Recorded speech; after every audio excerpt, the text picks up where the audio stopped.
তারেক রহমানের সংবর্ধনায় যোগ দিতে এখনও দেশের বিভিন্ন স্থান থেকে ঢাকায় আসছেন নেতাকর্মীরা। এ নিয়ে আরও জানাতে সাভারের আমিনবাজার থেকে সরাসরি যুক্ত হচ্ছেন সহকর্মী দেওয়ান ইমন। ইমন, সড়কে আগত নেতাকর্মীদের গাড়ির সংখ্যা কেমন দেখছেন, আর এ নিয়ে কি তথ্য আছে আপনার কাছে জানাবেন? দীপা, 2008 সালের সেপ্টেম্বর থেকে আজ 2025 সালের 25শে ডিসেম্বর দীর্ঘ 17 বছরের প্রবাস জীবন কাটিয়ে আজকে বিএনপির ভারপ্রাপ্ত চেয়ারম্যান তারেক রহমান দেশে ফিরছেন এবং এই উপলক্ষে কিন্তু আমরা দেখতে পেয়েছি যে পূর্বাচলে কিন্তু লাখো তার যে ভক্ত এবং তার যে সমর্থক রয়েছে, দলীয় নেতাকর্মী রয়েছে, তারা কিন্তু ভিড় জমিয়েছেন। পাশাপাশি আমরা দেখছি যে আজকে কিন্তু সাভারের যে সড়কটি রয়েছে, ঢাকার যে মহাসড়ক, এই সড়কে কিন্তু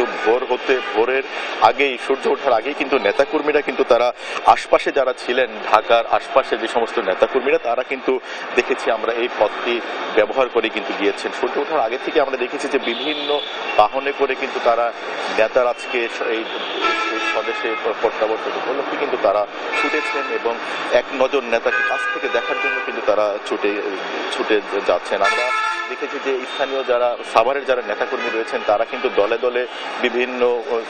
বিভিন্নভাবে কিন্তু তারা সকাল থেকেই বেরিয়ে পড়েছেন, যেন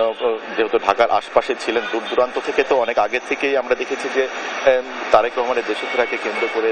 যারা নেতৃবৃন্দ রয়েছেন, তারা দূর দূরান্ত থেকে অনেক আগেই ঢাকার উদ্দেশ্যে রওনা হয়েছেন এবং সাভারের যারা নেতাকর্মী ছিলেন তারা কিন্তু আমরা সকাল থেকেই কিন্তু আজকে কিন্তু তারা রওনা হয়েছেন এবং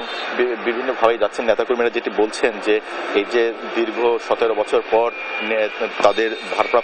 দলীয় ভারপ্রাপ্ত চেয়ারম্যান তারেক রহমান দেশে ফিরছেন, এই যে তাদের যে আজকের যে আনন্দের দিন, উচ্ছ্বাসের দিন, এবং এই যে সকলে আনন্দ উচ্ছ্বাস ভাগাভাগি করে নিতেই কিন্তু তারা ঢাকায় সকলে জমায়েত হচ্ছেন এবং কাছ থেকে তার নেতাকে এক নজর দেখার যেই আগ্রহটি 17 বছর ধরে তারা লালন করেছেন, সেটি যেন আজকে অবসান করছে এবং আগামীকাল কিন্তু সাভারে আসার কথা রয়েছে তারেক রহমানের। তো এই ছিল দীপা আমার সাথে সাভার থেকে সর্বশেষ।